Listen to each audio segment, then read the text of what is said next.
Is the BRICS currency going to compete with the US dollar?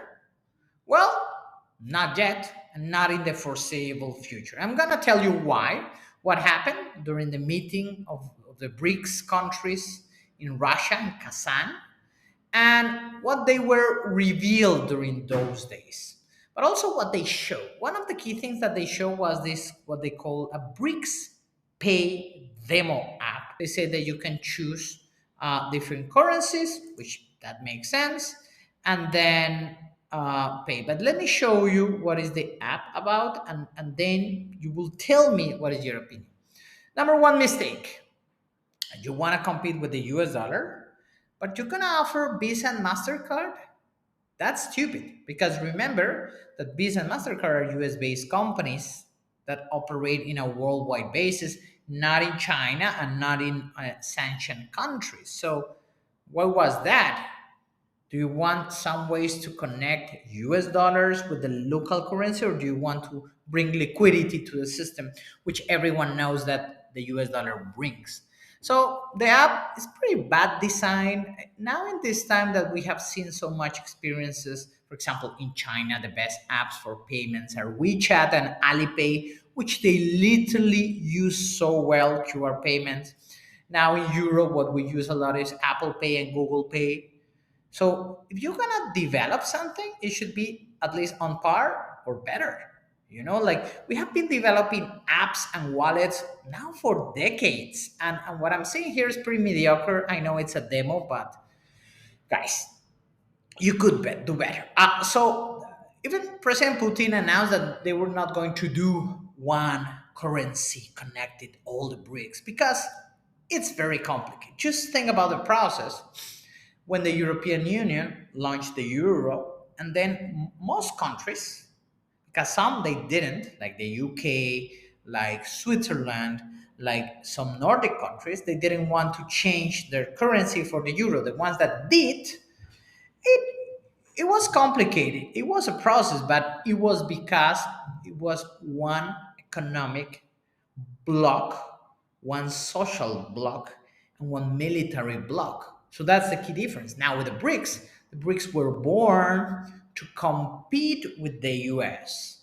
I will say it's similar to a NATO, not in a military basis, but in an economic basis. And when you see the data of what the BRICS represent, it represents almost half of the world population. So it's a lot of people. It represents more than $30 trillion. So massive economies as well.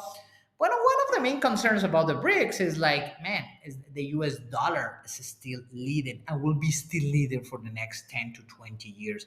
No problem at all. So when you're launching an app, you have to launch something that really competes. I didn't see that. One of the key things that they announced during BRICS, it was not a currency, but it's funny because people are all over the internet just sharing this image that I'm gonna share with you that says this was revealed by Vladimir Putin. Wow, this is the new way, and the US dollar will just disappear because all of these countries are there. Well, some of these countries' economies are one of the worst in the world. I'm gonna tell you, for example, have you seen this flag here? It's Venezuela. So, despite having one of the largest oil reserves in the world, when Chavez came into power, which one was one of the founding members of the BRICS, not officially but unofficially, um, is one of the worst economies. They manage very bad. Nigeria, it's a massive economy, but the Nigerian naira is one of the worst currencies in the world. So, yeah, a lot of these currencies are pretty bad. But these, if you can say, okay, how are they planning to compete? That's the most important element. And the way to do it is that they will need to integrate processes, okay, of how you can make the national currencies to be exchanged in order to buy and sell goods. So let's see three big elements. Number one, Russia, after invading Ukraine, well, it's in a difficult position because they need to move the rubles, which no one likes them. So they're in this problem, and that's the reason they need to find ways so they can exchange their rubles. India has built the best system in the world for payments. More than 1 billion people use them. It's very efficient, very fast, and very cheap. And actually, Modi did a tremendous work just transforming this system. It's called. And then, for example, Brazil, another member of the BRICS, followed with their PIX system, which was inspired in the Indian counterpart. And they have built great things in that. And the other member is China, which they're pretty good with WeChat and Alipay, but also they're the most advanced country in the world in terms of their central bank digital currency, or the CBDC, the digital yuan, which they tested back in 2022. So the key element about the BRICS, is like how they can create systems that will allow them to start changing things. For example, China, when they launched it, I said in my videos that the main goal was to make the countries that China provided money to build infrastructure to start exchanging with digital yuans, because that would be smart. So one key project about the BRICS, which is interesting and which I'm gonna do another analysis in the future, is called an M bridge. M bridge is very interesting because it's not only a project about bridge by themselves, but it could be used by BRICS.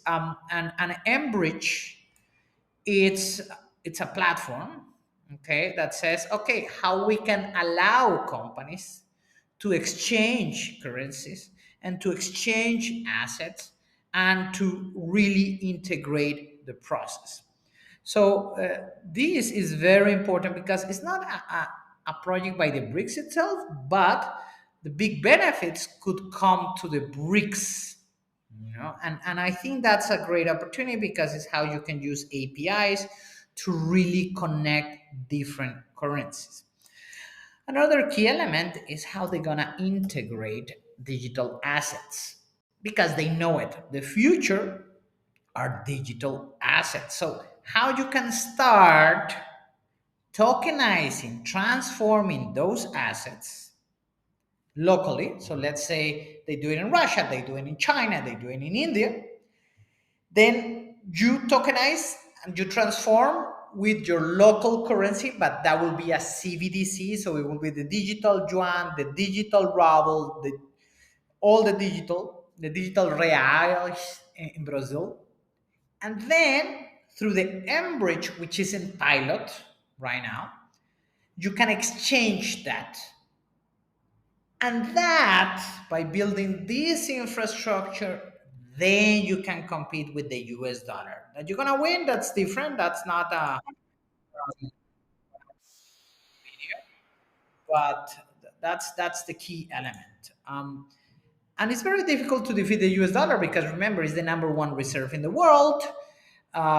Most of transactions with commodities are done in dollars.